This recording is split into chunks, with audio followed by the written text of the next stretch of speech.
So, ano nga ba po itong napansin ni Kalinga Prab kay Viancy? Pulang-pula yung mukha ni Viancy, dito. Tilay nagva-flash on po siya. Kita naman po talaga natin, grabe no, ang laki ng pinagbago ng buhay nila Viancy. Yung tipong comfortable na, wala na po silang problemahin kasi nga, andun na lahat Diba, pangkabuhayan, showcase po nila, andyan po yung mga sponsors po niya, nakasuporta, nakaalalay sa lahat ng gastusin, pag-aaral po niya, lahat, diba? So, mapapasa na all ka na lamang po talaga. At alam nyo ba, no? Lagi kong tinatandaan yung sinabi ni Viancy na hindi po siya magbabago. Although, no, yung physical appearance, the way na manamit siya, yun at yun pa rin po. Wala naman pong pinagbago kay Viancy.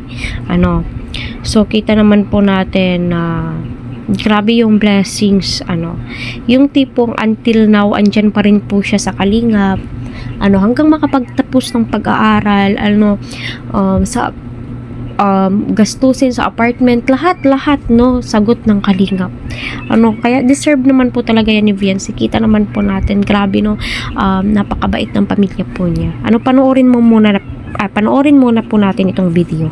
Ano ba yan? Akala ko kung may audio record. Nako, hindi po rinig yung sinabi ni Kalingap Prab dito. Nakalimutan ko po. Kita naman po natin, na nag-e-enjoy po sila.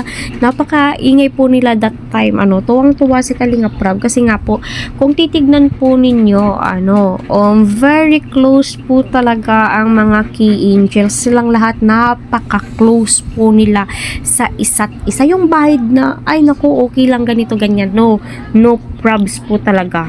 Masasabi mo po talaga yung banding po ng key angels ay napaka-solid po. So, ano nga ba yung napansin ni Kalinga Prab kay Viancy? So, alam naman po nating lahat, ang palaging napapansin ni Kalinga Prab kay Viancy ay napakabait, very down to earth. Yung tipong palaging nakangiti, 'di ba?